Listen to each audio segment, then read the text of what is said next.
Parliament సభ్యులుగా తెలంగాణ కోసం కొట్లాడి ఆయన డైరెక్షన్లో కూడా పనిచేసిన అధ్యక్ష తెలంగాణ రాష్ట్రం కోసం తెలంగాణ ఉద్యమం కోసం కొట్లాడుతుందని చెప్పి అంత గౌరవం ఉండే.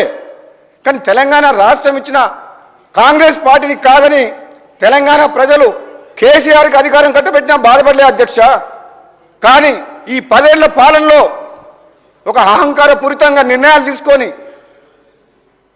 బాధ్యతారహితంగా నిర్ణయాలు తీసుకోవడం వల్ల రాష్ట్రం అప్పుల పాలై ప్రజలు కష్టాలు పడుతుంటే ఈరోజు జీతాలు ఇవ్వలేని పరిస్థితి, డబ్బులు ఇవ్వలేని పరిస్థితి.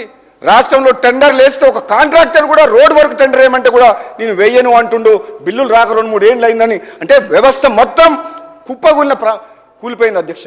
అటువంటి రాష్ట్రం, ఒక మిగులు బడ్జెట్తో ఉన్న రాష్ట్రాన్ని ఒక కాంట్రాక్టర్ లేడు, ఒక డిపార్ట్మెంట్ లేదు. ఏ డిపార్ట్మెంట్లో పో వేల కోట్ల రూపాయలు బాకీలు ఉన్నాయి. వాళ్ళందరికీ ఏం చెప్పాలి అధ్యక్ష? ఎట్లా నడిపించారు అధ్యక్ష వాళ్ళు ప్రభుత్వాన్ని 10 ఏళ్ల పాటు? ఒక ఫ్యామిలీ రూల్ లాగా వాళ్ళకొక్కరికే పవరు. ఆనాడు ప్రభుత్వంలో ఉన్నప్పుడు మంత్రులు ఎంపీలే కాక ఐఏఎస్ ఆఫీసర్లతోటి కాలు మొక్కించిన చరిత్ర ఇదా ప్రజాస్వామ్యం అంటే? ఇందుకోసమైనా తెలంగాణ వచ్చింది అధ్యక్ష? ఐఏఎస్ ఆఫీసర్లు కాలు మొక్కుతారా అధ్యక్ష? ఆఫీసర్లతో కాలు మొక్కించుకుంటారా? బ్యూరోక్రాట్స్తో కాలు మొక్కించుకున్న చరిత్ర ఎంత బాధకరం అంటే నిజంగా అమరవీరుల ఆత్మ క్షోభిస్తుండొచ్చు అధ్యక్ష. ఇది కాదు తెలంగాణ అధ్యక్ష. మేము కోరుకున్న తెలంగాణ, ప్రజలు కోరుకున్న తెలంగాణ ఇది కాదు. కాంగ్రెస్ పార్టీ తెలంగాణ వీళ్ళ కోసం ఇవ్వలేదు. ఈ తెలంగాణ ప్రజల బతుకులు బాగుపడాలని చెప్పి ఈ పవర్ సెక్టర్లో రైతులు కానీ ఎవరు కానీ అన్యాయం గురి కావద్దని చెప్పి తెలంగాణ రాష్ట్ర మధ్యం ఇచ్చింది అధ్యక్ష. అధ్యక్ష ఇంకో నిర్వాహకం గురించి చెప్తుంది అధ్యక్ష. ఛత్తీస్గఢ్ గవర్నమెంట్ అయిపోయింది అధ్యక్ష 15 నిమిషాలు.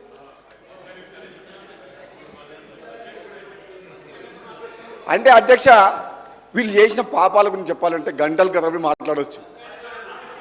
నిజంగా చెప్పాలంటే మాత్రం గుండె తరుక్కపోతుంది అధ్యక్ష, గుండె తరుక్కపోతుంది, బాధ అనిపిస్తుంది. ఆవేదనతోటి బాధతోటి మాట్లాడుతున్న మాటలే తప్పితే వాళ్ళని నిందించాలని వాళ్ళని విమర్శించాలన్న ఏమాత్రం ఆలోచన ఉద్దేశం లేదు అధ్యక్ష.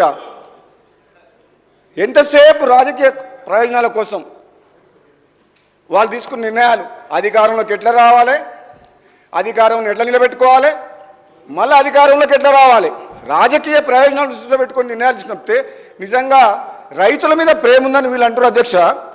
రైతు ప్రభుత్వం అంటారు అధ్యక్ష. రైతుల కోసం మీటర్లు పెట్టకుండా కొట్లాడినమంటారు అధ్యక్ష.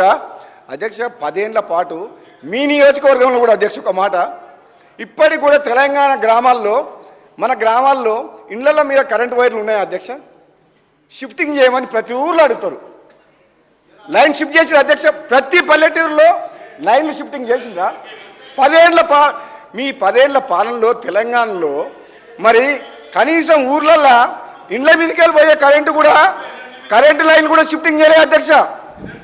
ఒకప్పుడు వేసిన కరెంటు పోల్స్ 50 మీటర్లకు ఒక దగ్గర ఉండాలి, ఒక పోలు 50 మీటర్లు ప్రతి పోలు మధ్యన 80 మీటర్లు 100 మీటర్లు వైర్ అంతా కిందికి దిగబడి కరెంట్ షాక్ కొట్టి ప్రమాదాలు చనిపోతుండ్రు అధ్యక్ష. అన్నిటికంటే ప్లాంట్లు కడతామంటుండ్రు, అడిషనల్ ట్రాన్స్ఫార్మర్స్ ఇప్పటికి కూడా మా నియోజకవర్గం మున్గోడు నియోజకవర్గంలో ఎక్కడ పోయినా ఏ ఊరు పోయినా ఓ 25 kVA ఉంటే 5 నడవాలి మోటార్లు 5 HP, 8-9 ఉంటాయి.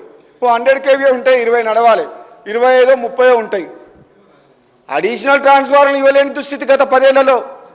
ఫోన్ లైన్ షిఫ్ట్ చేయలే ఇండ్ల మీదకి వెళ్ళి, అడిషనల్ పోల్స్ ఇచ్చి కరెంటు కూడా సక్రమంగా రైతులకు కరెంటు సరఫరా చేయలే. అన్ని ప్రమాదాలు ఎక్కడ పోయినా ఊర్లలో. అది అడుగుతలేరు అధ్యక్ష, మీకు తెలియదు అధ్యక్ష. ఇక్కడ ఉన్న సభ్యులందరికీ తెలుసు వాళ్ళ నియోజకవర్గాల్లో డే టు డే ప్రాబ్లమ్స్ అధ్యక్ష. ప్రజలు కోరుకునేది, రైతులు కోరుకునేది, గృహ వినియోగదారులు కోరుకునేది కరెంటు కావాలి, నాణ్యమైన కరెంటు కావాలి, సేఫ్ కరెంటు కావాలి. అంటే సేఫ్గా కరెంటు కావాలనుకుంటున్నారు. ఇంటి మీదకి ఎక్కితే వైర్లు లాగుతాయి, పిల్లలు పైకి ఎక్కితే భయపడతారు తల్లిదండ్రులు. పొలాల దగ్గరికి పోతే షాక్. మా సొంతం చిన్నాన అల్లుడు అధ్యక్ష, సొంతం చిన్నాన అల్లుడు గుడ్డి మల్కాపురంలో ఆదిరెడ్డి అని మా సిస్టర్ హస్బెండ్ షాక్ కొట్టి చనిపోయిండు. నేను ఎమ్మెల్యేగా ఉన్నప్పుడు దిక్కు లేదు. ఆయన డెడ్ బాడీ పడి ఉంటే నేను పోయేంత వరకు కూడా అధికారులు ఆనాడు 2019లో. అంటే ఎంత నిర్లక్ష్యపూరితంగా గత ప్రభుత్వం రైతులకు ఇస్తున్నామంటారు కరెంటు.